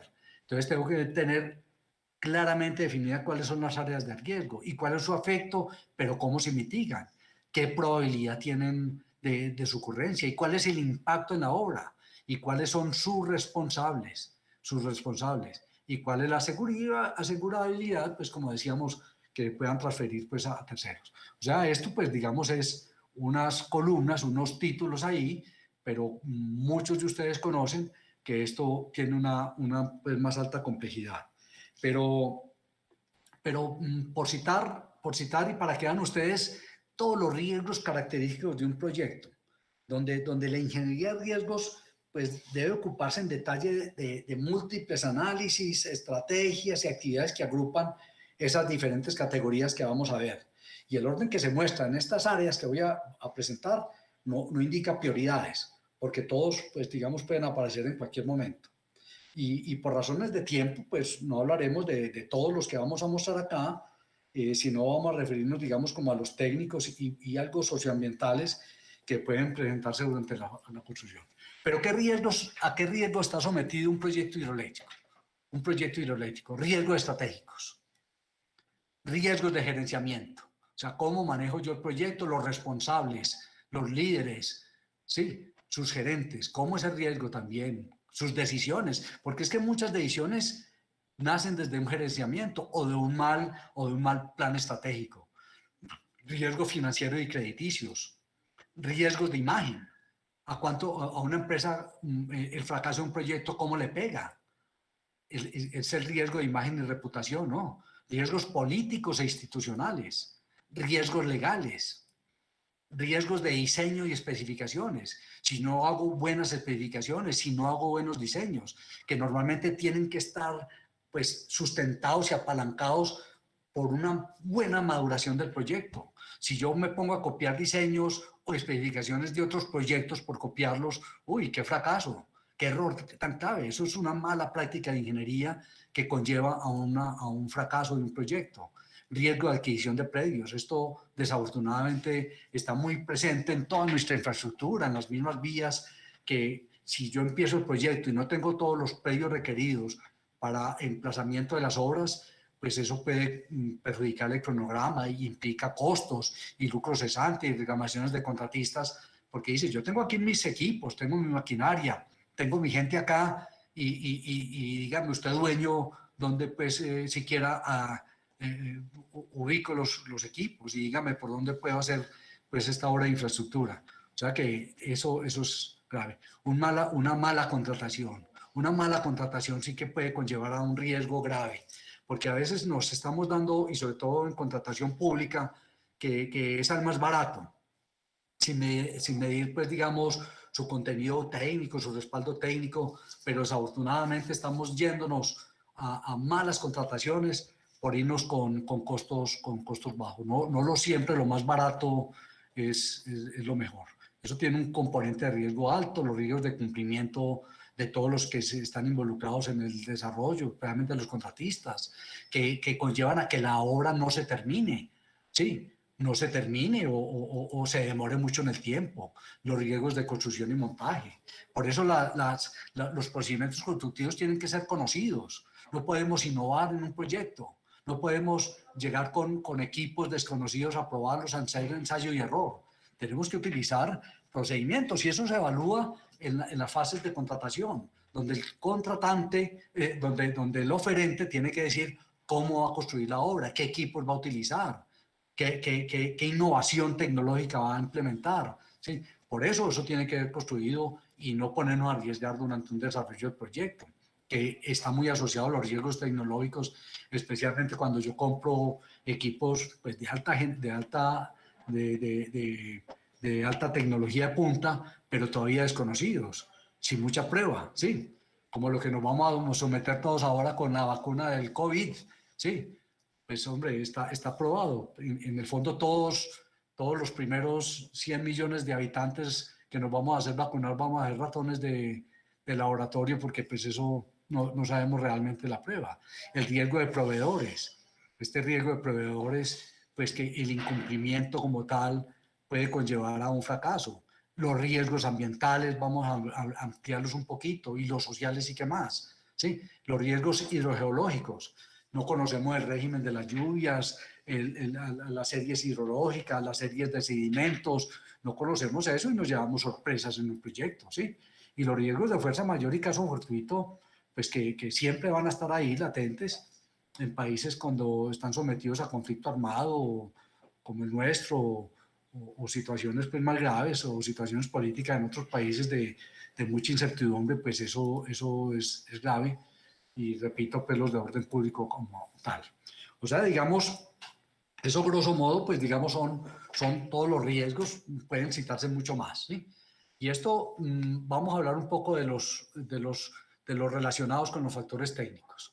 Se refiere a la posibilidad de que no se termine la construcción de un proyecto o simplemente se retrae por cuestiones técnicas. Recuerden un poco lo que vimos ahora en todos estos factores técnicos. Y digamos, todos estos riesgos pueden materializar y afectar en lo más desarrollo del proyecto. Por supuesto, impactando negativamente la parte programática y de costos. ¿Sí? ¿Por qué? Por limitadas o deficiencias de investigaciones geológicas, geotécnicas, hidrológicas, sísmicas, zonas de préstamo, materiales de construcción. Si yo no hago una buena investigación hidrogeotécnica, hidrogeológica, hombre, ¿cómo es la zona sísmica? ¿Dónde obtengo los materiales? ¿O dónde los puedo llevar a depositar? Eso puede conllevar a pérdidas de tiempo importantes. Deficiencias o fallos sustanciales en el diseño y especificación de obras civiles. Lo dije ahora. A veces que se hacen diseños copiados o especificaciones copiadas de otros proyectos porque aquel fue exitoso y este creo que lo voy a hacer. Es como si yo pretendiera hacer un edificio enseguida del edificio de un amigo y yo le digo, hombre, préstame los estudios de suelos, que es que voy a hacer una torre similar a la tuya, y el tipo pues, por amistad me dice, pues, hombre, tómelos. Y yo aplico esos mismos estudios de suelos para mi edificio, pues yo qué vas a ver, eso es gravísimo, eso es un error grave, yo no puedo copiar esas explicaciones o esos estudios. Demoras en la entrega de los diseños detallados. A veces los contratistas se parquean esperando que les lleguen los diseños y el cronómetro corre y el taxímetro empieza a valer más. El contratista dice, así, si usted no me entrega, aquí le cobro tiempo y equipos parqueados y gente parqueada. Y ahora esto sí que es grave y esto es el buen juicio, el conocimiento. Hombre, gente que no se meten a grandes proyectos complejos como estos a veces porque ponen un director más por un tema, pues por amigo del político, amigo del gerente, amigo de no sé qué, sin importar si tiene conocimiento, si tiene experticia, si tiene sentido común, nada. Y eso da a que esa persona, por más buena gente que sea, porque haya conocido de pronto de contrataciones anteriores en la parte administrativa, pero ya en la interpretación técnica de planes de explicaciones puede cometer errores gravísimos que conllevan a un fracaso. En esto, ahí está involucrada la gente, el conocimiento, la experticia. Esto tiene que ser gente, no pueden llegar. Bienvenida a la gente, claro, los que empiezan a interactuar, digamos, ustedes los jóvenes, los ingenieros nuevos, pero tienen que hacer la carrera también profesional, no solo en la academia, sino en las obras. No puede poner por más buena, digamos, buen éxito académico, que es importantísimo toda esa información, pero llevarlo a conocerlo allá, a veces requiere un señor que esté al ladito, que sepa de eso, sí, por eso siempre se ha dicho, y es como un modelo alemán, donde en estas grandes obras tienen que haber 3 conocimientos, el del señor que se las conoce todas, de mucha experiencia, mucha experticia, como dicen el perro que ya la ha echado, pero que su sentido común es claro, y es ingeniero intermedio que ya ha tenido experiencia en obras, que conoce, que ha estudiado, que puede interpretarle a este señor de mucha experiencia y extraerle el conocimiento, y por supuesto el joven, porque si no, ¿cómo vamos a hacer también? ¿Cómo vamos a preparar expertos para nuestros proyectos? El joven tiene que estar ahí al pie de ellos aprendiendo. Entonces uno aprende, y lo digo por experiencia propia, aprende uno de los maestros de obra, de los que están allá, los que saben en túneles, por ejemplo, por puro sentido común, sabe qué puede pasar y que uno tiene que aprender de ellos. A veces los cambios sustanciales en los diseños de obras civiles que implican modificación de métodos constructivos. Hombre, eso es grave, que durante el desarrollo de un proyecto haya una modificación, repito, sustancial de un diseño que diga el contratista y yo, oye, pero tengo que tener un equipo distinto al que yo había ofertado. Eso hay que mirarlo con calma. Y eso se mira específicamente en una buena matriz de riesgo. ¿Cómo son las condiciones geotécnicas no previstas en los estudios geológicos de diseño? Errores en la clasificación geomecánica de los terrenos y comportamiento que los caracteriza. Esto sí que pasa, porque cuando se está excavando un túnel, siempre tiene que haber un mapeo geológico de aquellos expertos para decir, hombre, estas fallas o estas grietas o estas fisuras que se presentan, hombre, pueden avisoran un mal comportamiento y tienen que empezar, pues, digamos, como a prepararse para atenderlo. Y pueden llevar eso, esa mal mapeo geológico, puede llevar a una deficiencia o mala selección de soporte y revestimientos de obras subterráneas que pueden llevar al colapso, ¿sí? Y el comportamiento de algo subterráneo no previsto en los estudios, eso, digamos, son pues, muchos de los riesgos.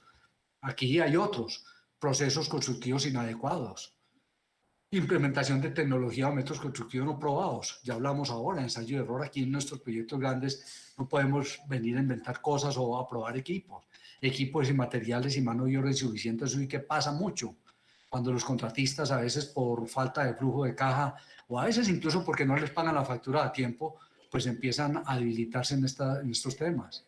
Construcciones defectuosas, malas prácticas de ingeniería ambientales, mala planeación de ejecución de obras, gestión de riesgo mal aplicado, desconocida, que conllevan adiciones equivocadas, desconocimiento, incompetencia o negligencia del personal clave en tomas de decisiones. Esto sí que lo vamos a ver ahora. Esto es gravísimo. Desconocimiento, incompetencia o negligencia de personas que creen que porque tienen el poder o porque son los directores o los que están en la parte alta pueden tomar una decisión. Gravísimo, gravísimo. Esto tiene que ser muy consultado, muy analizado, con una muy buena matriz de riesgo para tomar una decisión. Y por supuesto están los eventos de fuerza mayor o caso Huertito que normalmente pues se salen de las manos. Y estos riesgos ambientales y sociales, esto sí que pone en peligro un proyecto.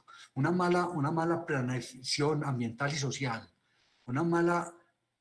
incluso una mala socialización puede llevar a que el proyecto sucumba, pues, un incumplimiento de la licencia ambiental puede generar la paralización total o parcial de los proyectos. Hemos conocido múltiples proyectos que a una medida cautelar los suspende, pasó en Hidroituango también, un mal manejo ambiental, hicieron suspender un frente de obra importante como era una vía, estuvo suspendida 6 meses, ¿sí? En el proyecto Guarinó, en un trasvase de los cuales yo pues, tuve la oportunidad de participar en él, una demanda pues, muy compleja sobre incumplimientos ambientales que se demostró que no tenían que ver nada con el proyecto, pero que le quisieron imputar, pero aún así mientras investigaba el proyecto estuvo suspendido. Cambio en la normatividad o legislación ambiental durante la construcción, daño o impacto grave en la flora, en la fauna, arqueología, recursos culturales, hallazgos arqueológicos. A veces cuando se encuentran hallazgos importantes de tesoros, minas, esto le da prioridad y el proyecto tiene que suspenderse. Por eso un estudio previo que existía, que asentamientos indígenas estaban en esa zona para ver posibles hallazgos arqueológicos o tesoros, es importantísimo. Daños a terceros como consecuencia de excavaciones con pendientes críticas o malos procedimientos. Esos derrumbes también a veces hacen suspender. Contaminación del suelo, agua y aire. Esto que es grave, por encima de los niveles autorizados. Si yo empiezo a contaminar, rápidamente llegan una demanda de cualquier morador de la zona y hace que el proyecto lo suspendan. Mucho más grave si son fuga de materiales dañinos, aceites, combustibles y planes de contingencia, pues que no los tengo montados para atender emergencia ambiental o sanitaria. Si yo no los tengo, viene la autoridad y me pregunta por ellos, o no existen, o los desconozco, o no operan adecuadamente. ¿Sí? Este se repitió acá. Este ya también lo dije. Ah, no, es que me estoy... Se está devolviendo esto. Bueno, voy para adelante. Ah, bueno, aquí esto está interesante. En esto, no, aquí riesgos sociales, estábamos aquí. Construcciones defectuosas. Riesgos sociales ya lo vimos. Seguimos con ambientales y sociales, correcto. Deficiencia en la socialización, señores. Ave María, empezamos con un proyecto y ni siquiera le contamos a los vecinos. Los que llegan a construir proyectos son foráneos, son los invasores, los que llegan a zonas donde siempre ha habido una comunidad. Un factor de éxito es empezar desde las primeras de cambio. Si el proyecto no se lleve a éxito, hay que empezar a contar, a socializar, a informar, a comunicar a todas las comunidades de la zona de influencia del proyecto y irles contando qué va pasando. Porque si el proyecto por alguna razón no continúa sus estudios o se suspende, ellos tengan un conocimiento tal que no se sientan como engañados. Yo les voy contando, vea, el proyecto, queremos hacer esto, queremos contar con ustedes, que ustedes hagan parte de este proyecto y vamos a hacer esta parte, vamos a hacer unos estudios, si dan éxito seguimos para adelante, si no, suspendemos. Eso hay que estarlo informando. Vea, señores, un componente importantísimo en el éxito de un proyecto, en el fracaso, es la socialización. Si no se socializa, apague y vámonos. Hay que socializarlo así para decirles, hombre, no podemos hacer más proyectos, el proyecto hay que suspenderlo. Por eso, crear falsas o exageradas expectativas a las comunidades sobre el programa o beneficios de difícil cumplimiento no prevista en el plan de manejo ambiental. Yo tampoco puedo entrar a prometer el oro y el moro. Yo tampoco puedo decirles, ustedes van a salir aquí ya de la pobreza absoluta o van a mejorar su calidad de vida. No, tengo que ser con cosas aterrizadas porque el plan de manejo ambiental tiene unas limitantes también en compensaciones a las comunidades o en la compra de bienes, en la compra de terrenos.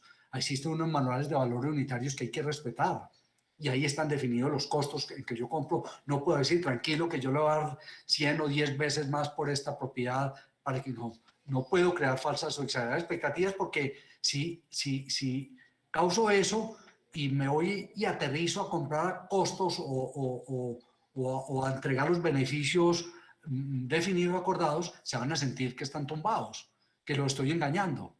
Y entonces vienen problemas con las comunidades. Ese relacionamiento entre promotores sociales y con las comunidades tiene que ser muy estrecho.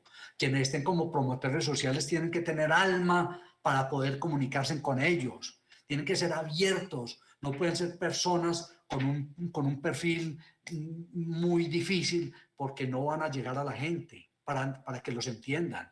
Esa selección de personas sí que es clave. Una tardía atención a las quejas, a las preguntas, quejas, reclamaciones o denuncias de las comunidades. Hay que atenderlos muy prontamente. Invasiones de predios, sí que se llega. Eso es muy común, desafortunadamente, en nuestros proyectos que llegan invadiendo, buscando compensaciones económicas y yo tengo que tener las armas legales para poder evitar que lleguen o desalojarlos. Debilidad institucional de administraciones locales en la influencia del proyecto.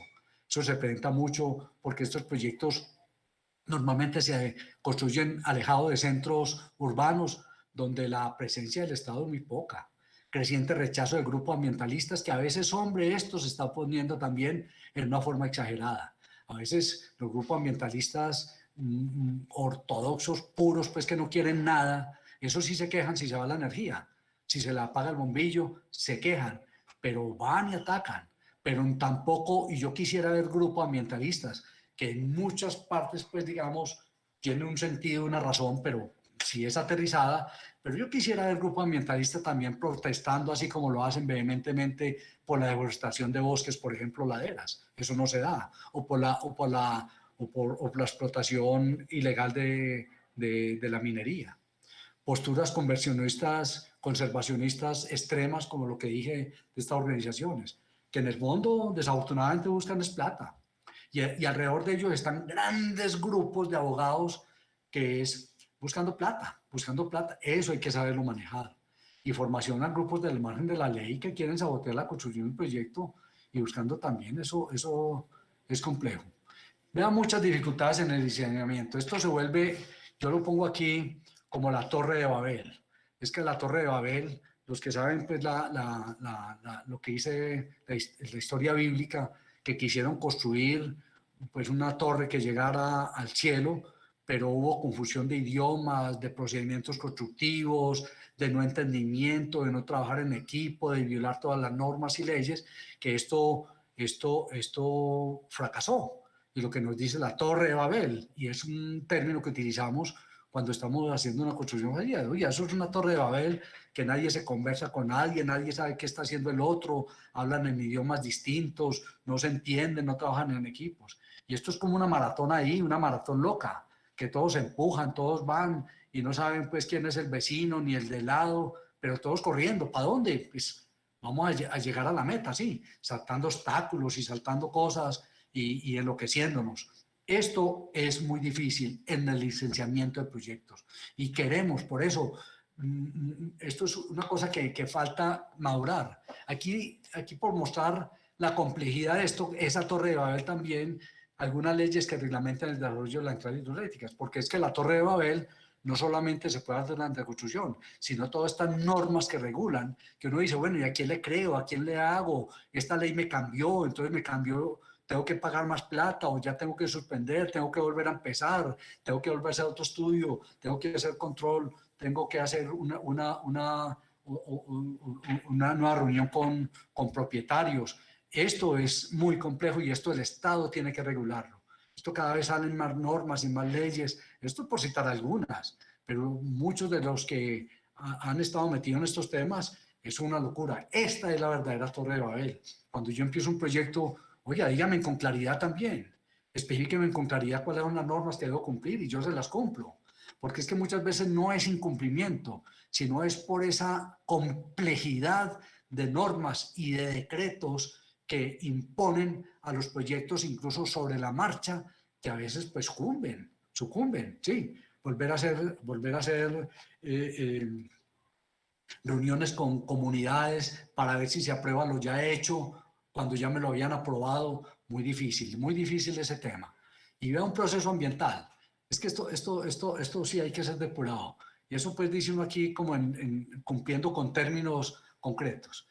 Un proceso ambiental normal. Esto pues ha cambiado mucho, pero es para que ustedes vean la complejidad también que tiene este proceso de licenciamiento. Empiezan, pues piden los estudios de identificación, entonces hay un certificado de presencia de comunidades étnicas, la solicitud del permiso, entonces me voy para los estudios de prefactibilidad, entonces solicito el diagnóstico de alternativas ambientales que a veces lo dan, a veces no lo dan.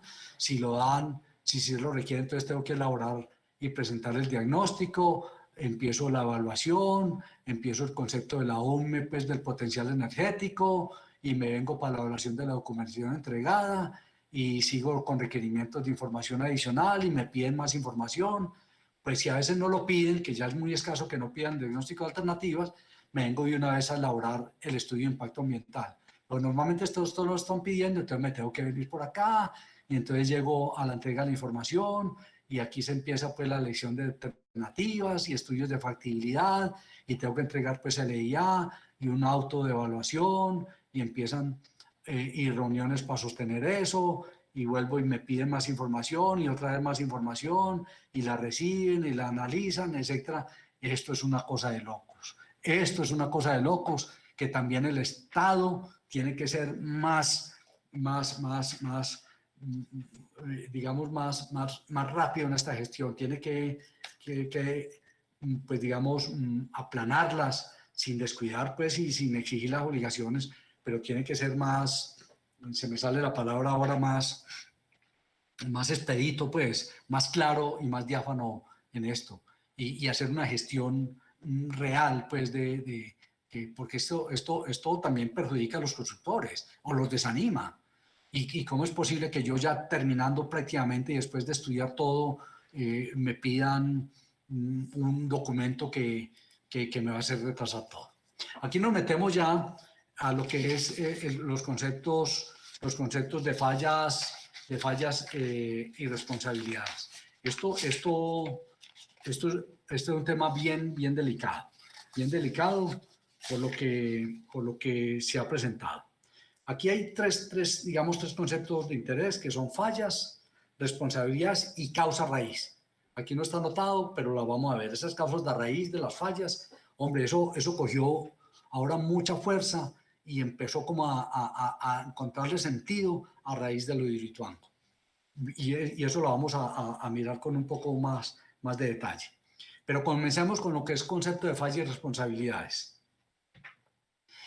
Una falla grave se puede catalogar como un comportamiento estructural que no concuerda con las condiciones de estabilidad esperadas en los diseños, por supuesto.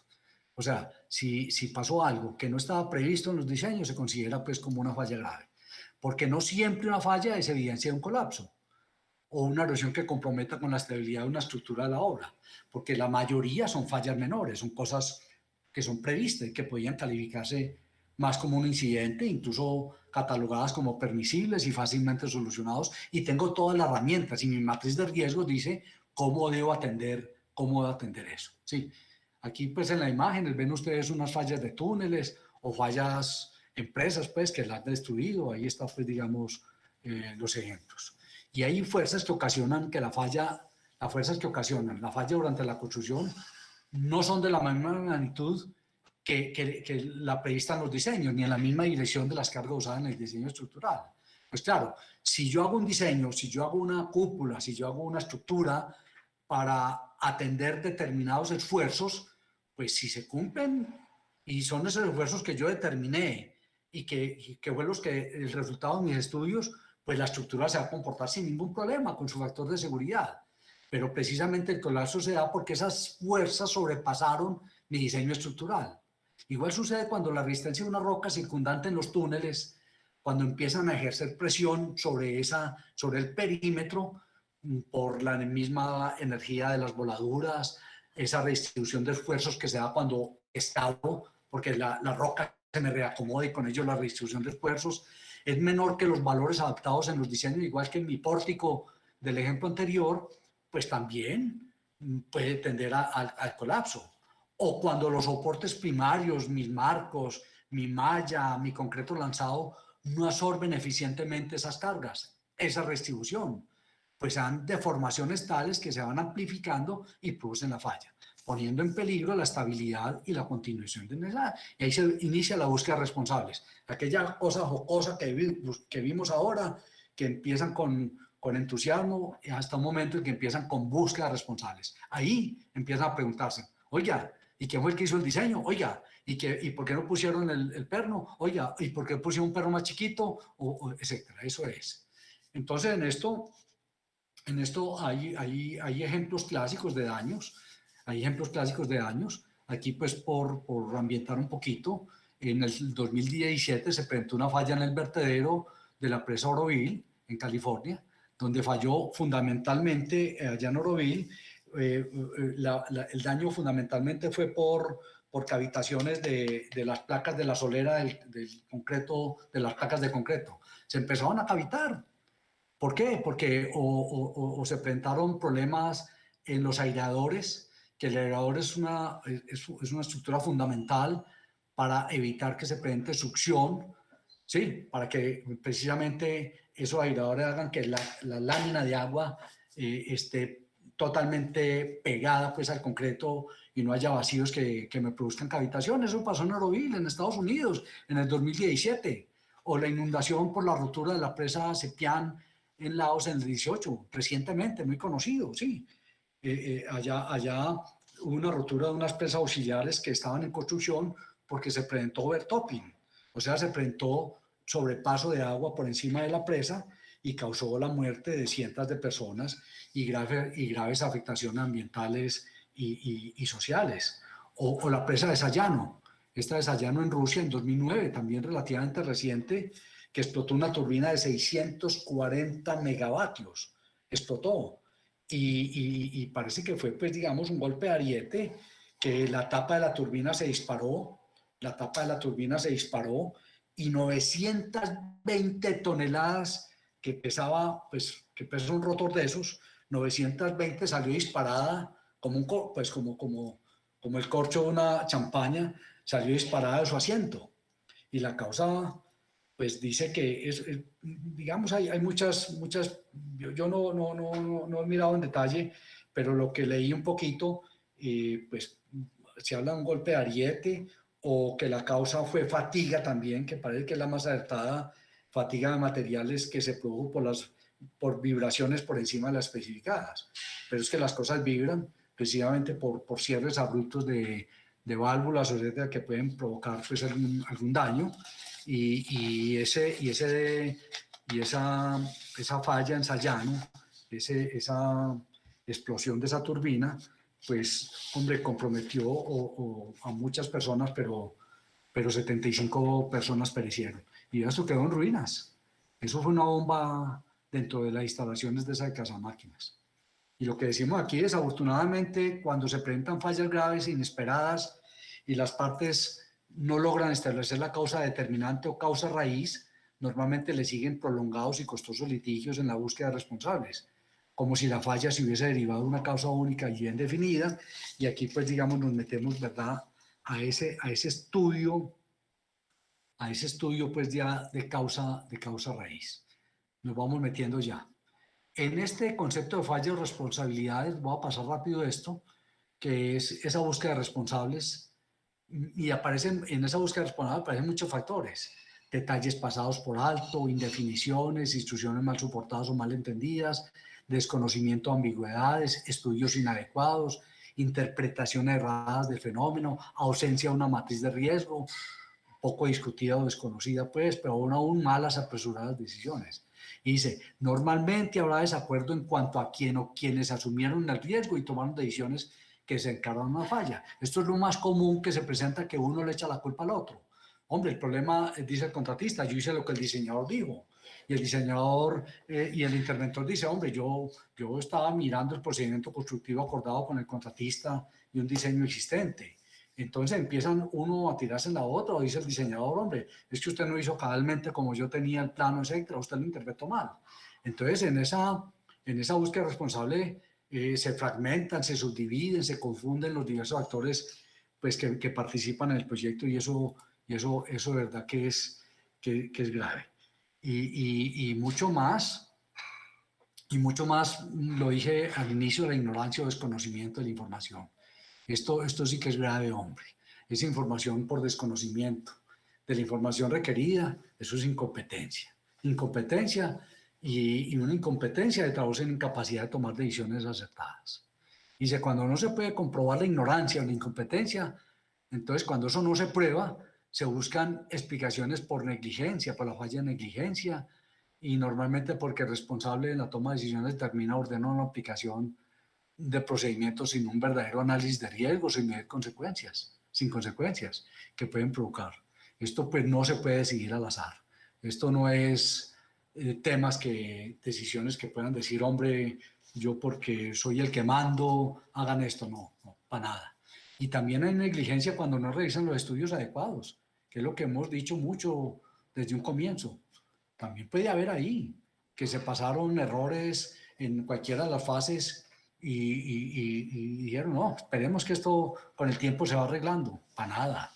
Y en los trabajos subterráneos, el ojo avisor, lo que hemos dicho, la experiencia y el conocimiento, la habilidad forjada de los técnicos, pues la experiencia responsable, son definitivos en la garantía de la estabilidad. Cada metro que se avanza es enfrentarse a lo desconocido. Por ello es imperativo que los responsables, según su rol, estén preparados para preparar situaciones imprevistas y estar altamente calificados. Altamente calificados. Aquí ya metidos en esta de la causa raíz, que ahí está, digamos, la referencia de donde pueden ustedes ampliar la información. Dice que la causa de una falla, ya estamos terminando para que sepan, la causa de una falla puede involucrar personas, grupos humanos, entidades, elementos físicos o fenómenos del entorno cuyas decisiones o efectos pueden desencadenar la ocurrencia de un evento, que si es de grandes proporciones puede afectar gravemente la continuación de un proyecto hidroeléctrico con impactos drásticos en la programación y costos. Y el origen de una falla que hace colapsar una estructura puede existir, ojo con esto, causas básicas o fundamentales y causas contribuyentes. A estos estudios de esas causas básicas o contribuyentes se denomina análisis de raíz de la causa o estudios de causa raíz. Así se denomina. RCA por las siglas en inglés. Y su concepción es identificar precisamente el origen o razones que desencadenaron una falla. Muchas veces se meten, y lo que pasó en Hidroituango, que el estudio causa-raíz se definió por lo físico. Vamos a ver que hay otras causas contribuyentes a las meramente técnicas o físicas. Y las causas básicas o fundamentales, causas fundamentales, debe entenderse como aquel evento o secuencia de eventos que si se retirara, que si no existiera, el evento no hubiera ocurrido. Y la causa contribuyente son aquellas causas o aquellas situaciones relacionadas con la causa raíz que también deben ser consideradas, que contribuyen a un daño. Y la fundamental es que si eso no hubiera existido, pues la falla no hubiera pasado, no hubiera presentado, ¿sí? Entonces, lo que les decía, en esta causa raíz, trazando un problema desde los orígenes, que es el título del documento que ustedes pueden leer con más detalle. Aquí simplemente tengo un resumen y que me entusiasmé a leer esto a raíz de lo que pasó en Hidroituango y por supuesto hicimos los documentos correspondientes dejando constancia de ello. Se indica que pueden existir tres tipos de causa raíz, que se asume que todos los sistemas y eventos están interrelacionados. Entonces existen las causas físicas o técnicas, que corresponden a los elementos tangibles, especialmente por los materiales o estructuras que fallaron. En Hidroituango colapsó un túnel, que era una galería auxiliar de desvío, claro, y se formó una chimenea, eso es tangible, eso se vio, y taponó el túnel y se formó el desastre, claro, eso se vio. ¿Pero qué pasó? Que pudo haber fallado unos materiales, que el revestimiento, que etcétera, que no se clasificó bien el material. Esa es la causa física. Y ahí una firma muy importante que se llama Escava hizo el estudio contratado por Empresas Públicas de Medellín y hasta ahí llegó el estudio físico-técnica. Pero es que hay de para atrás mucho, las causas humanas, que es la toma de decisiones por parte de los distintos actores involucrados del proyecto.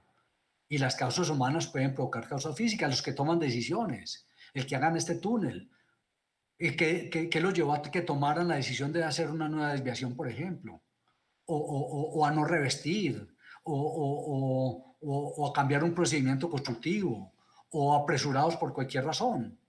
Y las causas organizativas o empresariales, que son los dueños del proyecto, son las que salen del más alto nivel, bien por políticas, directrices de los propietarios o de la alta dirección encargada del proyecto, bien porque recortó recursos, presupuestos, o porque tiene urgencias de ventas, o porque dicen, esto lo terminamos o lo terminamos. Sí, haga lo que tenga que hacer, pero usted me cumple. Un orden de inicio de proyectos con estudios incompletos, eso es una causa organizativa. Eso es muy delicado. Un estudio, dar una orden de inicio a un proyecto todavía sin tener los estudios completos. Una mala selección del personal técnico clave para la dirección o gerenciamiento del proyecto, de las mismas empresas involucradas. Personal que pues pueden tener experiencia en otras áreas, pero en estas cosas, por ejemplo, hablando de la parte geotécnica, no lo tienen. Carencia de una matriz de riesgo, deficientes o ambiguas asignaciones, responsabilidades. Entonces esto puede provocar causas humanas y la humana causas técnicas. Al realizar un seguimiento de estas causas involucradas podría conocerse realmente de dónde comenzó el problema, que no el colapso o fallas graves.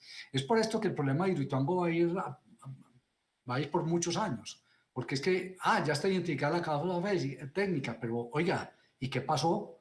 ¿Y qué conllevó a eso? ¿Y qué dijo la empresa? ¿Qué dijeron los dueños? Eso ahí va.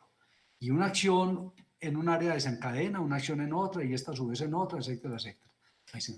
Esto ya rematando algunas reflexiones, son 2 diapositivas que me restan. Algunas reflexiones, dice: una central hidroeléctrica pasa por una serie de etapas críticas durante el desarrollo, pero solo hasta que termine la construcción se puede comprobar el resultado estable y satisfactorio del diseño. Cada etapa de maduración del proyecto requiere control y vigilancia y un análisis de riesgo para tomar decisiones si se continúa con la siguiente fase o se suspende. Durante la construcción requiere una evaluación técnica permanente del riesgo sobre la seguridad y estabilidad y está a cargo de profesionales experimentados. No puede ser que una estructura falle por ignorancia o incompetencia de los responsables del manejo del proyecto. Eso es inaudito. Es clave que se defina claramente la asignación de roles, alcances y responsabilidades contractuales de los principales actores que están involucrados en el proyecto. Y eso tiene que estar reflejado en la matriz de riesgo del proyecto. La experiencia real y práctica de los responsables de la empresa involucradas en el desarrollo del proyecto, acompañado de un sano juicio y sentido común para precaver situaciones, es la mejor garantía y clave de éxito. Y es frecuente que se presenten desplazamientos y deformaciones indeseables o inexplicables durante las construcciones. Pero lo importante es que los ingenieros encargados de la ejecución tengan el conocimiento, experiencia y herramientas suficientes para clasificarlas como verdaderas fallas o como un comportamiento normal de la estructura, así sea inesperado o simplemente un evento indeseable. Muchos errores se pueden evitar si aplicamos lecciones aprendidas de fallas y sus soluciones en otros proyectos. Es por esto que una contribución importante al aprendizaje es hacer conocer las fallas de las obras y explicar sus causas y soluciones. Si no, no vamos a aprender. Tenemos que conocer qué pasó y cómo fue la solución. ¿Qué presentó un daño? ¿Qué presentó un colapso? ¿Y cuál fue su solución? Para poder aplicar a proyectos futuros. La academia tiene una valiosa labor con los futuros profesionales que estarán encargados de diseñar, controlar y desarrollar las obras, enfatizándoles lo que no deben hacer y enseñarles cuándo se debe decir no. Muchas veces hay que decir, hombre, esto no se puede hacer, este procedimiento no es adecuado, este soporte no es, o esto no se puede ampliar. Hay que aprender a decir también no. Y categórico, obviamente soportado, argumentado, no es por el no o el sí por el sí. Y eso es una labor de la academia. Terminado el proyecto sigue la etapa crítica de operación y producción de energía, para lo cual las labores de mantenimiento tienen que ser superlativas y no solo quedarse en mantenimientos correctivos y preventivos, sino implementar como norma cotidiana los mantenimientos predictivos, que es la fase más alta de los mantenimientos, de manera que las fallas y problemas de las obras civiles y equipos se detecten lo antes posible. ¿Qué tal que que nos montemos en un avión y, hombre, vamos a ver si llega a su destino? Hombre, no, y si hay un daño ahí lo corregimos o tengo los elementos para prevenirlo. No, yo me monto en el avión porque sé que hay mantenimientos predictivos con elementos redundantes que saben que si pasa una falla, cómo se soluciona y llego a feliz término. Las autoridades colombianas deben establecer directrices y criterios claros y precisos en los componentes técnicos, político, económico, ambiental y social, de tal manera que durante la ejecución del proyecto haya armonía y no afecte el normal desarrollo por cambios de leyes, que no se presente la Torre de Babel. Los inconvenientes que actualmente se presentan no es por el alto número de autoridades que regulan y vigilan, sino que sean eficientes y apliquen sanos criterios y trabajen coordinadamente para comunicar. Estas entidades no pueden trabajar, que la OMNE dice una cosa, que la ANLA dice otra cosa, que el ministerio dice otra cosa, que no puede pasar.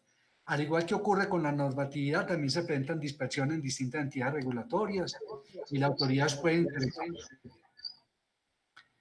Y aquí finalizamos. Es un país rico en agua, y no se le olvide, la prevención es responsabilidad de todos. Mascarilla, distanciamiento social y lavado de manos. Muy amables, señores.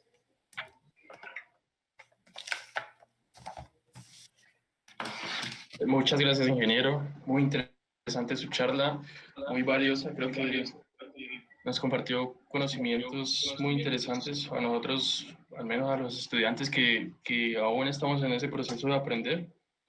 Creo que hay observaciones muy interesantes. De nuevo, gracias por el espacio y por su tiempo. No, con mucho gusto, hombre. Con mucho cariño. Y muchísimas gracias.